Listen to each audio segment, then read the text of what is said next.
Nous allons travailler sur les variations d'une fonction affine. Avant de commencer ce travail, eh bien, je vous invite à regarder la vidéo que je vous mets à l'écran. C'est une vidéo dans laquelle on a défini ce qu'on appelle les variations d'une fonction de manière générale. Et nous allons ici nous intéresser aux fonctions dites affines. Ce sont les fonctions définies sur R par l'expression f de x égale ax plus b, où a et b eh bien, sont deux nombres réels. Et la particularité des fonctions affines, eh bien, c'est que leur représentation graphique est une droite. Et dans la vidéo que je vous mets à l'écran, eh bien, on avait vu qu'une droite dans un repère a une équation. Et là, l'équation d'une droite représentant une fonction affine, dont l'expression est f de x égale ax plus b, eh bien, l'équation de la droite sera y égale à x plus b. Tout simplement parce que dans l'expression f de x égale à x plus b, eh bien f de x, qui signifie l'image de x, est lue sur l'axe des ordonnées. Et l'axe des ordonnées est porté par la lettre y. Donc en remplaçant f de x par y, on arrive à l'équation y égale à x plus b de notre droite.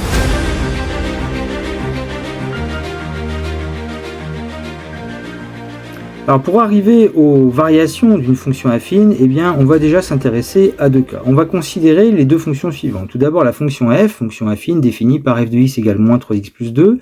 C'est bien une fonction affine, elle est bien de la forme ax plus b avec a qui vaut moins 3 et b qui vaut 2. Et ensuite, nous verrons la fonction g, fonction affine définie par g de x égale 4x moins 5, qui est bien de la forme g de x égale ax plus b, puisque a ici vaut 4, et b vaut moins 5. Alors commençons avec la fonction f. Sa représentation graphique est une droite d'équation y égale à x plus b, c'est-à-dire dans notre cas y égale moins 3x plus 2, et nous allons construire cette droite. Alors concernant la construction des droites d'équation y égale à x plus b, eh bien, je vous invite à regarder la vidéo que je vous mets à l'écran, puisque dans cette vidéo, eh bien, nous avons construit des droites qui ont une équation de la forme y égale à x plus b. Et dans cette vidéo, nous avons vu aussi que le nombre devant le x représenté par la lettre a, et qui vaut moins 3 ici, eh bien, porte le nom de coefficient directeur. Nous avions vu aussi dans cette vidéo que la valeur b qui vaut 2 ici, eh bien, correspond à ce qu'on appelle l'ordonnée à l'origine de la droite. Donc dans la construction de cette droite, concernant notre fonction f, on va d'abord utiliser l'ordonnée à l'origine, qui vaut 2 ici. L'ordonnée à l'origine correspond à l'ordonnée du point d'intersection de la droite avec l'axe des ordonnées. Donc c'est pour ça que on peut créer ici un point à l'ordonnée de la droite passera par le point ici d'ordonnée 2, puisque 2 c'est l'ordonnée à l'origine. Alors le coefficient directeur ici de moins 3 va nous servir à construire un autre point, un deuxième point en fait qui sera sur la droite.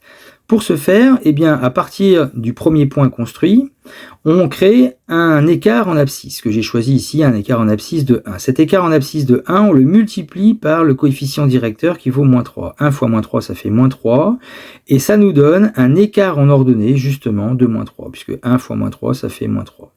Avec cet écart en ordonnée, eh bien, après, il n'y a plus qu'à suivre les flèches, on se déplace de 1, et donc on descend de 3, avec donc l'écart en ordonnée de moins 3, et on obtient un deuxième point qui sera sur cette droite. Maintenant que nous avons deux points construits, eh bien, on trace la droite correspondant à la courbe représentative donc, de notre fonction f. Pour la deuxième fonction, la fonction g définie par g de x égale 4x moins 5, eh bien, étant une fonction affine, sa représentation graphique est aussi une droite d'équation y égale à x plus b. Ici, dans ce cas présent, c'est y égale 4x moins 5, avec le coefficient directeur donc, qui vaut 4, a égale 4, et l'ordonnée à l'origine qui vaut ici b égale moins 5. On commence avec l'ordonnée à l'origine qui nous permet de placer un point sur l'axe des ordonnées. Ce point ici d'ordonnée moins 5 eh bien, correspond à l'intersection de la droite avec l'axe des ordonnées. Donc le point ici représenté en vert est déjà un point de notre droite.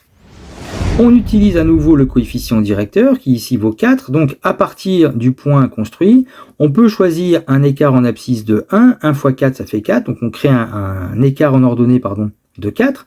Donc là j'ai construit un point qui appartient à la droite représentant la fonction g. On aurait très bien pu se décaler de 2, par exemple, en écart en abscisse. 2 fois 4, ça fait 8, et dans ce cas-là, on crée un écart en ordonnée de 8. On obtient un autre point qui nécessairement est encore sur la droite. Et maintenant que nous avons deux points, eh bien, nous pouvons construire la droite qui représente ici notre fonction affine g.